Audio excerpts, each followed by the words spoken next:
tell she's very excited. Whenever she sees her best, she starts wagging her tail. All right, you ready? All right. Right here? Nice. Good job. Okay. Put your little vest on. Okay. So today we're going to have her walking around and getting used to walking around people and stuff like that. She's been to this area a couple times before, but she usually gets pretty distracted by people. You've seen in the other videos, she loves being around people. She loves being socialized and stuff like that. So we're going to be practicing some obedience to get her focused on me and just help her remember that her job is to hang out with me so she can get rewarded for her good behavior. And then I have my long line to practice some recalls and watch her running around, because she practiced that a couple weeks ago too. Good girl. So she's doing really great with her loose leash walking. You can see that she's not adding any tension. She's being very aware of where I'm walking, and she's walking at the pace that I want her to walk at. She's not sniffing the ground. She's doing an awesome job. Nice. So I'm still offering her marker word just a little less frequently. So I give her her marker word telling her you did a great job.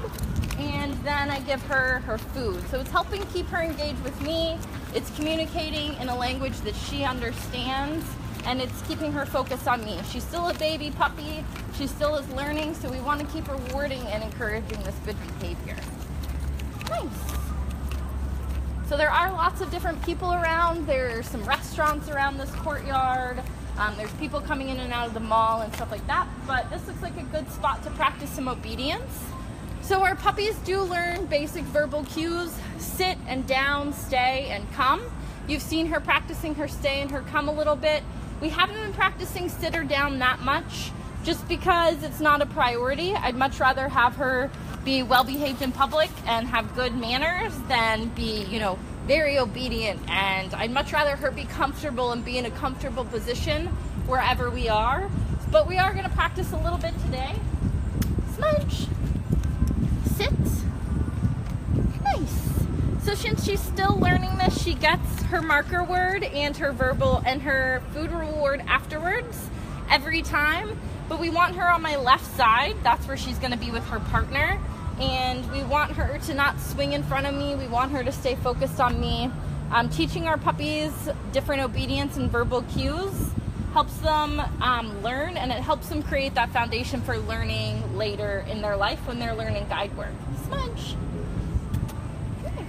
Sit. So you saw she got up and started fidgeting around. She got a little distracted by something.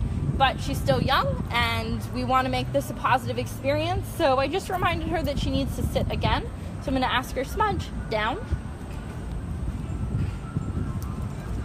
Nice. Good job. So I mentioned earlier she needs to be on my left side, because if I were visually impaired and my puppy or my fully trained guide dog was in front of me and I started walking, I would accidentally step on her. So what I'm going to do is just keep my foot there, and I'm going to practice getting her into that position. Smudge, down. Nice. So you notice she actually problem solved and adjusted. She said, okay, your leg is right there, so I'm going to lay a little bit farther away, because it did startle her when I actually moved my leg over her foot. But that's a really good lesson for her to learn. So we're going to try again. Smudge, come here. Good girl. Right here. Good job. Down. Nice. That was beautiful. Thank you.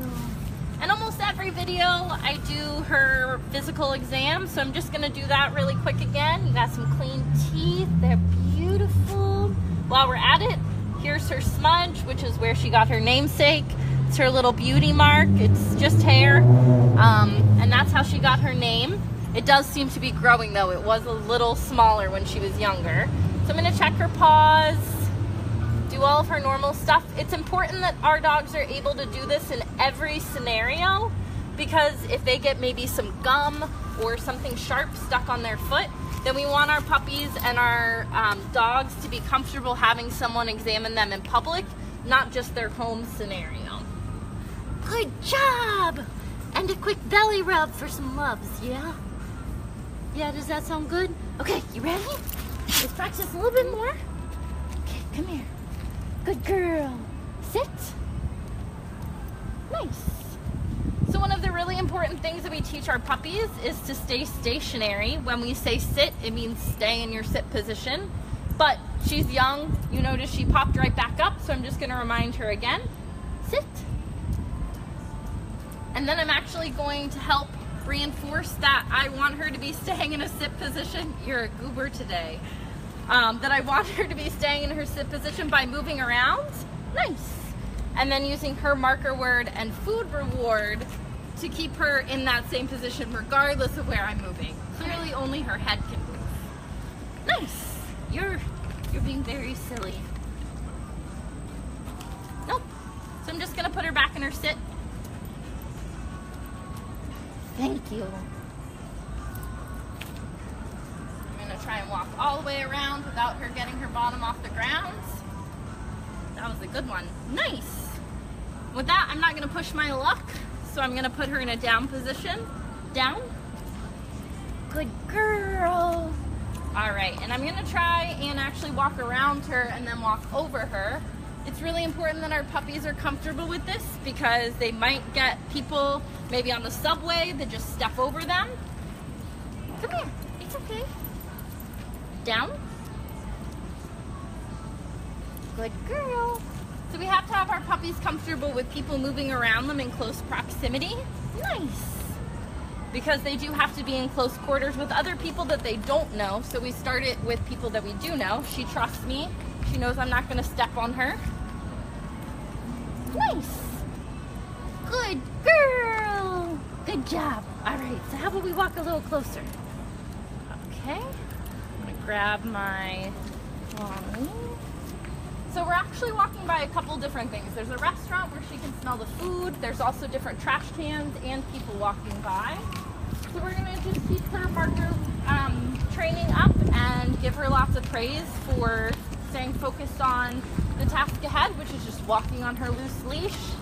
She doesn't need to be sniffing anything. That's for when she can sniff and play and do all of that stuff and puppy stuff when she's not working. So she actually started to sniff this planter. Maybe another dog was over there. So I'm gonna just get her to walk by again so I can show her what I expect. Nice. Good job. All right, and we're gonna be walking closer to the other people and what's going on over here. Got a little trot going on. Oh, you're gonna walk up there?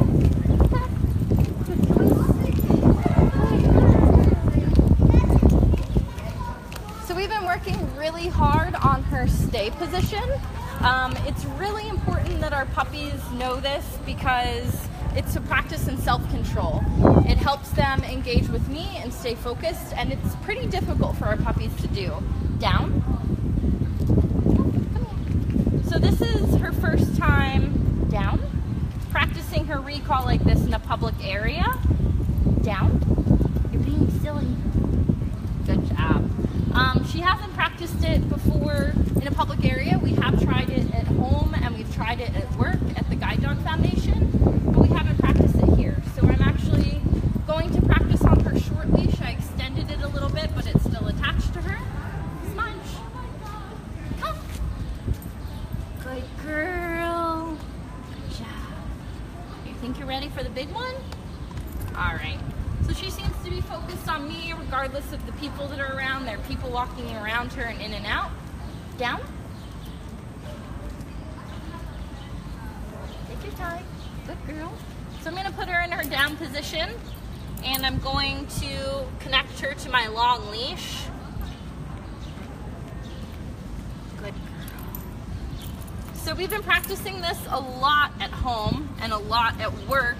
So we're going to see how she does here. Down. Good girl. It's really important that they can recall to me, or that she can recall to me in any situation, because if someone that's visually impaired takes her out to the park or they have her loose wandering around the house or around their backyard, we want them to be comfortable staying in the position or coming and recalling right away. So she's choosing not to get up. She's choosing to stay focused on me. Smudge, come. Good girl. And the way that we create that positive association is she always gets kibble when I ask her to come. If I ask her to come, I have a handful of kibble waiting for her. So we're gonna try one more time. You wanna do that again?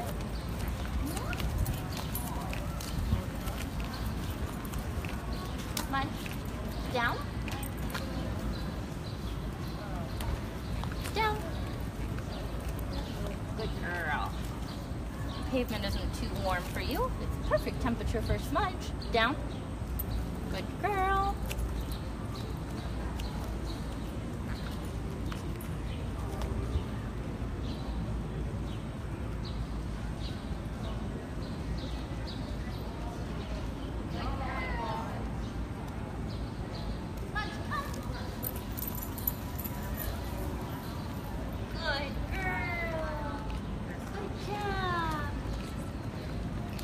You notice, even though there were people walking by and there's other distractions, there's birds flying around and walking around near her, her focus was still on me the whole entire time. So that's a really wonderful practice of self-control, and it really shows her hard work and practice that we've been doing at work, at the Guide Dog Foundation, and at home. And we're able to apply it to real life scenarios. So it's gonna be really useful when she's a guide dog, that we know her recall is reliable and we know her self-control and ability to stay put, nice, and settle in public situations is right where we need it to be. So we are actually gonna head home so she can get her playtime and get her dinner. Yeah, you need some dinner, right? So if you want to learn more about Smudge or any of our other guide dogs, you can visit our website at guidedog.org, or you can follow us on Instagram, and that is Guide Dog Foundation. And we will see you later.